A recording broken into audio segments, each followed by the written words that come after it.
یا الہی بخش دے سید کو روز حشر تو۔ آتا بھی بہت ہے کہ جس نماز کو دہرانے کا حکم ہوتا ہے تو لوگ پوچھتے ہیں کہ اس کے اندر سنتیں، فرض وغیرہ ساری نمازیں دہرائی جائیں گی یا پھر فرض نماز ہی دہرائی جائے گی۔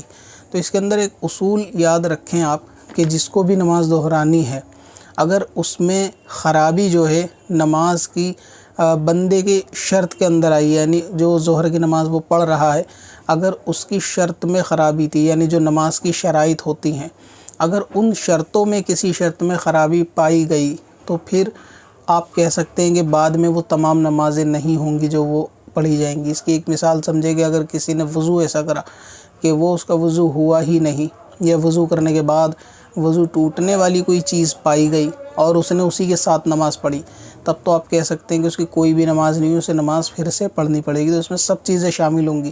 اگر بندہ عشاء پڑھ رہا ہے تو فرض بھی، وتر بھی ہے۔ تو اگر کوئی ایسی خرابی کہ جو وضو، غسل، طہارت سے ریلیٹڈ ہو نماز شروع کرنے سے پہلے، تو پھر وہ ساری نمازیں نہیں ہوں گی، وہ تو پھر سے نماز پڑھنی پڑے گی۔ لیکن اگر اس کا وقت نکل گیا، اسی طرح نماز پڑھی، تو وقت نکلنے کے بعد جب قضا پڑے گا تو قضا صرف فرض نماز کی پڑے گا، عشاء میں ہے تو وتر کی پڑے گا، ان دو کی، باقی سنتوں کی نہیں پڑے گا۔ لیکن اگر وقت باقی ہے تو پوری نماز وہ ہوئی نہیں، دوبارہ پڑھنی پڑے گی۔ اور ایک صورت وہ ہوتی ہے کہ نماز کے اندر جو خرابی پائی گئی وہ شرطوں کی نہیں پائی گئی، بلکہ وہ ایسی خرابی ہے جو سیپریٹ اس نماز سے ریلیٹڈ ہی پریشانی ہے۔ جیسے کہ مان لیجئے سنت اس نے پڑھنی بالکل درست، اس میں کوئی دقت نہیں، لیکن جب یہ فرض نماز پڑھ رہا ہے تو فرض کے اندر اس نے ایسی کوئی غلطی کر دی کہ جس سے نماز دہرانے کا حکم ہے۔ مثال کے طور پہ سورہ فاتحہ نہیں پڑھی، تو اب اس کو وہ پیچھے پڑھی گئی سنت پھر سے پڑھنے کی ضرورت نہیں ہے، صرف نماز کے فرض ہی دہرا لینا کافی ہے۔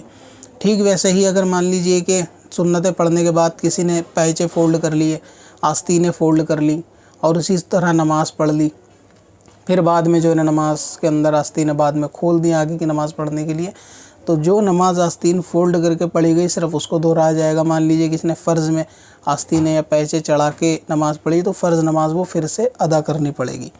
اس طرح بھی پوری نماز دہرانے کی ضرورت نہیں ہے۔ تو جہاں پر شرط کے اندر یعنی طہارت کے اندر کوئی خرابی پائی جائے، قبلہ رخ ہونے میں کوئی خرابی پائی جائے، یعنی جتنی بھی نماز کی شرطیں ہیں اس میں کوئی خرابی پائی جائے گی، تو ایسی خرابی کی جس سے نماز شروع نہیں ہوتی، تو وہ سنت فرض وہ ساری نماز پھر پڑھنی پڑے گی۔